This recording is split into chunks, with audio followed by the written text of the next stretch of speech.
Welcome back everyone. Now before we learn about Elif statements, you need to understand why we need Elif statements. So, I have written the following code here.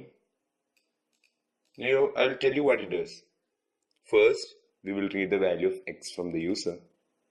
Now double equal to means it is an equality checker or a comparison operator. That means it will compare if the value of x is equal to 1. Single equal to means initializing that value. Two equal to mean it will check for equality. Instead of initialization, it will check for equality. That is, in this case, it will check if value of x is equal to 1. And if the value of x is equal to 1, then only the statements inside the first if statement will execute. So now let's run this. Enter value of x, we'll enter the value 2 and we'll get the output b.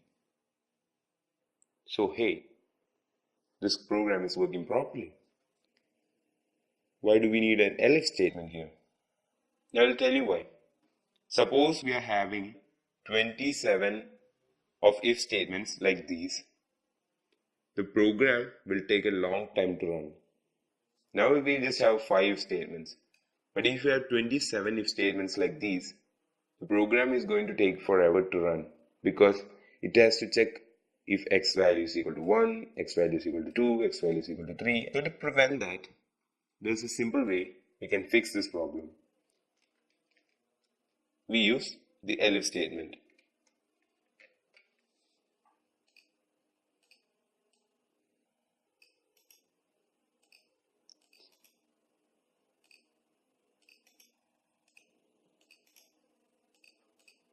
Okay, so by using the Elif statement, what happens is that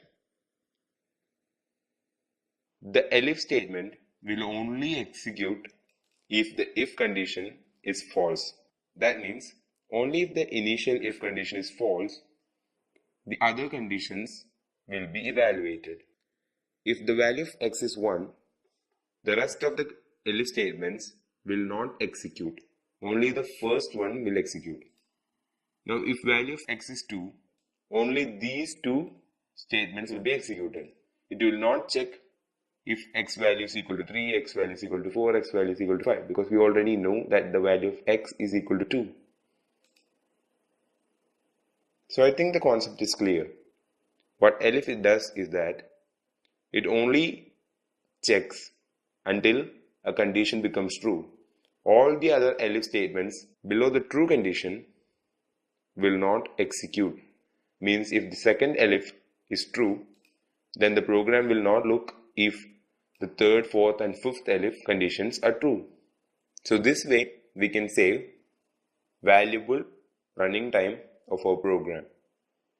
Now in small programs it won't make any difference, but in large programs it will show a large difference in the running time.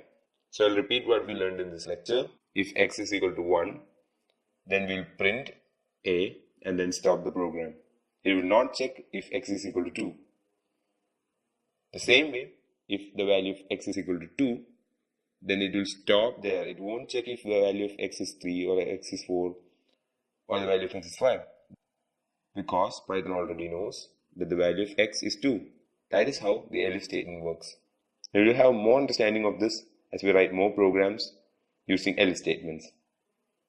So I'll see you in the next lecture. Thank you.